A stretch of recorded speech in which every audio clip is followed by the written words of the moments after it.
So, good morning. So, itong code na to is user management siya, no? So, sa first line, ito yung list ng mga special characters na pwede mong gamitin dito sa password.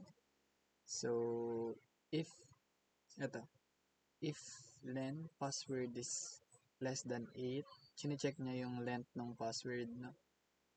Kung less than siya sa 8, magpo-false siya. Then, ito yung lalabas. So, same here, no? Chine-check niya kung wala bang naka-lowercase. And then, pag wala siyang nakita, ito ang lalabas. Same lang din dito. Kung wala siyang makitang uppercase, ito lang din yung lalabas and magpo-false. Same ulit here. Chine-check niya kung wala bang yung number na 0 to 9. Kung wala, ulit. Lalabas ulit to. And yun, return false.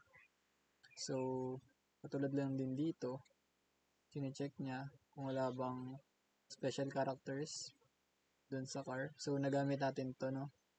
Ito, dito siya galing. And i-check niya dito kung meron ba dun. Pero kung tama naman lahat at magtutuloy-tuloy lang siya. So, dito na tayo sa next, no? Sa attempts. So, register user name is equals to input, enter your full name, user type. I-type mo dito kung user or admin ka ba.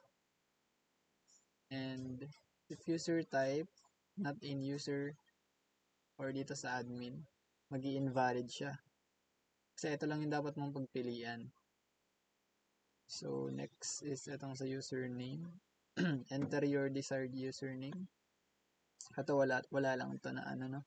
So, while attempts is less than 0, password, enter your desired password. If na-validate dito, no, yung password, successful siya. And itong attempts na to is mababawasan, no? So, ito, i-print niya lang kung ilang attempts pa yung meron ka. And, pag naubos mo na yun, syempre, maglalak na siya. So, ito yung sample output natin, no? Enter your full name. Ito, user. Your desired name. Tapos, ito yung isa password na, no? So, mapapansin nyo, gumamit ako dito ng number. Ito. Dito yung nakapaloob. So, meron na tayong isang check. Tama na to. So, next naman is uppercase. Ito. Dito naman siya pumasok.